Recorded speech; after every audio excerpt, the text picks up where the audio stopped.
Kings, I really don't think you should be taking an advice from me like thoroughly because we all have not been through your journey. I don't know what your journey is like. Things you have gone through, your experiences from birth till now. I don't know what your background story is, why you have become who you have become. But then on the long run, I try to reason that amidst all of that, one of your greatest pursuits is happiness. You are happy, especially. And then those who are around you are also happy. Some of us have gone through a lot of heartache, heartbreak, disappointments, that we don't even care what other people are going through, if they're happy or not. You just want to be happy. And it's just unfortunate that your own happiness is not enough. The country has given us enough pressure, enough wahala, for us to just be self-centered about anything that we do. But the truth is, if you're doing well and you're striving and your neighbor is not, the problem is there's no way your happiness will be long-lived if everything around you is a thorn and you're just a leaf blossoming. Because I tell people, if you're fine and your neighbor and your people around you are not fine, their children will interact with your children. Their children will marry your children. If you think your neighbor's concern is not your concern, give it time, it will become your concern. There's an adage in Yoruba that says that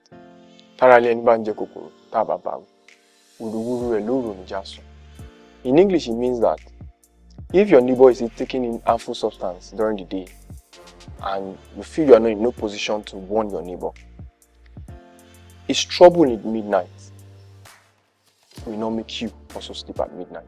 So it means as you're saving your neighbor, you are in turn saving yourself. Do you understand? So as you're making your neighbor's children get better, in turn you're helping your children get better. I know it's none of your business, but Kings, the pressures of these times are too much that it has affected all of our finances. It has even affected the way we think. Many of us have even given up on what is called dreams or aspiration. In fact, it is. The way the economy is, it can even justify us to dip our hand in wrongs. I mean, how the hell would you expect that people kidnap people? And even when they request for ransom, they still will not return the people kidnapped. They kill them and send their videos to you. Please, I really don't want to start this matter because I'll start talking about the lack of infrastructure, bad road affecting our vehicles and cars, all of the motorist union here and there, the lack of basic amenity in the hospital. I mean, these days, hospitals even charge you for light use. To run their generator, they charge you for it separately. Even the drugs they give you, they are not even sure if it is guaranteed or not. But it looks like when you get into government, you just live autonomously. You are unquestionable. You are not accountable to anybody. I mean, that's why people are killing themselves to get in the place of power.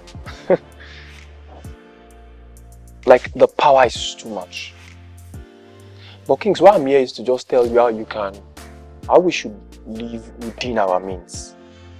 Aspire and dream, but live within your means. Because these people are looking for a way to make us more impoverished, setting up a whole lot of loan apps. I mean, an average Nigeria has borrowed money from 4 different loan apps, if not 7. And you're owing them. As you're owing them, your interest rate is going higher. And see, you're not even borrowing the money to start a business, you're borrowing the money to even meet your need. I mean, you have 2, 3, 4 jobs that you're running already, yet it does not look sufficient to feed you, take care of basic needs around you. You are now become humble to a normal, ordinary life. At this point, I've learned to embrace any little thing that makes me happy, and I want to smile. I don't want to carry this strong face everywhere I go, as though I will die soon. So I'm taking happiness and I'm making myself happy with every little thing I got. Even if it's water and popcorn I got to eat, I eat it. And then I wait my dream to come true. Avoid responsibility from your siblings as much as you can. You were born exactly the way they were born, so let them also look for means of living. Help when you can help. If you kill yourself for anyone, I tell you, I keep repeating this, when you die, they will move the responsibility to another person. Or many of them will even get serious. Your death will make them get serious. Don't let any of your friends just give you too much and choke your neck as though you are the Lord and Savior. That's why I didn't say you should not help. Help within your means. It's like a farmer. When you harvest, you dedicate certain seed to sow again, to reap another harvest. And there's some other seed, you eat it and give to your friends. But when your friends and family are pushing you to the point where you have no seed to sow for the next harvest, then you are in trouble, they are also in trouble. So when you don't have any harvest, anything to sow and no harvest, they run to another person. That's why I'm telling you, take care of your head first. Make sure you are fine, you're in a good mental state. And that's when you can help others. My videos are not usually as long as this, but this is necessary. And this thing called dreams and ambition and all of that, they come big. But I've learned that they can be broken down into smaller particles. Because if not, for 10 years, you will not be able to achieve anything. For instance, you know that the amount of salary and wages you have, you cannot even save anything out of it. But it's actually a lie. It's a lie because you think that what you can save is too small. That is what is called savings. If your monthly allowance is like 70,000 naira, I'm just saying, as opposed to those who receive, let's say 40,000 naira. If you can save 10% of that 40,000 naira, that's 400 naira every month. It looks small, yeah? Then if it looks small, then jack it up to 1,000 naira every month. 1,000 naira times 12, that's 12,000 naira. Is that even enough to pay for your house rent? Not exactly. So it means that you should jack that 1,000 naira up a little bit. Say like 3,000 naira. And you want to have an account that you don't really have quick access to. I'll say this. Doing thrifts is fine. Or do a target savings where you cannot receive your money until the specified time. In other words, let's say you're doing a job, you're collecting a 40,000 naira salary and you have a laptop of 70,000 naira to buy. A laptop of 70,000 naira to buy. And you want it in a space of 4 months. 40,000 naira salary in a space of 4 months, 70,000 naira. You can actually shut your eyes. Like, it has to be a painful experience. I mean, nothing good comes easy.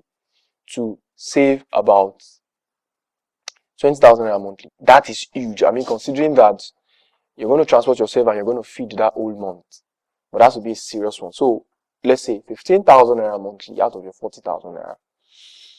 Means 15,000 naira every month for 4 months. That's 60k. It's a serious one. But what you're telling yourself is, once that laptop comes in, it means that laptop is coming to also help you earn some other amount of money. That means you want to use that laptop to start another business. So, you're not saving to spend on just frivolity. You're saving money to invest in another business that will give you more income, basically. So, all the things I'm saying is that, Kings, I'm here for you. Let's people are no longer in the spirit to borrow each other money because your friends do not seem to return that money on time.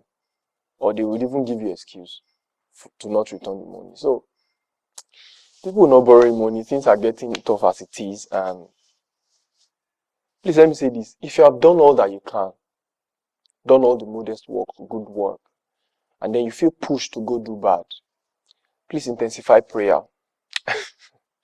I am of the opinion that the world is governed by spiritual things. And so intensify prayer. Call the divinity into your physical realm, into this physical to help you. Let angels be sent if need be. Let people be sent if need be. If you don't want to do wrong, then let's call on the God that we truly believe in to help. And I'm certain that it will. Mathematics, all right. I'll see you next video. Thank you. Bye.